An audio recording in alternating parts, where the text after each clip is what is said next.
Did you know that in 2012 in Alabama, a student from a Catholic school vanished just 3 hours after she screamed in class that a nun in a black veil was sitting at the back of the room? It was supposed to be an ordinary school day in a rural Catholic school. Quiet hallways, a full classroom, nothing strange. Until 10:12 a.m., a student suddenly froze. Her pencil dropped. Her face turned pale as she pointed to the back of the room and whispered, "The nun is here.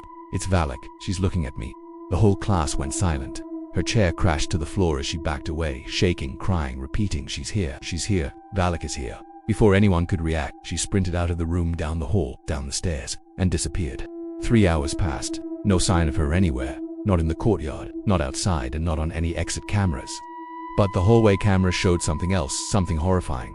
The girl running, and behind her, at the end of the hallway, a figure, a nun in a black veil, face twisted, eyes completely black, and a faint smile, like she already knew no one could save the child. The footage froze for 2 seconds. When it resumed, the hallway was empty. Police arrived, drones, dogs, helicopters, nothing, no trace. The only clue was found in the school basement, symbols carved into the wall, and in the center, drawn by hand, Valak. The school shut down shortly after. But here's the part almost nobody knows. Years later, Kylian Mbappe visited Alabama for a charity event. His team booked him a private tour of the old abandoned school, the same one where the girl vanished. He laughed at first, haunted. Come on. But the moment he stepped into the hallway, the lights flickered. A cold wind passed behind him. His guide asked, "Did you hear that?" Mbappe shook his head because he wasn't looking at the guide. He was staring at the far end of the hallway, where a tall figure, in a black veil, was standing completely still.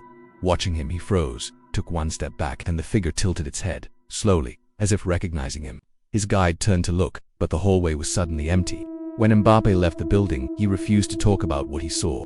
But one thing he whispered to his manager that night, her smile. It was real, and to this day, people swear the chapel lights still turn on by themselves, and the shadow of a nun still stands at the altar, staring at the classroom door. They say if you look at her for just 3 seconds, she comes for you.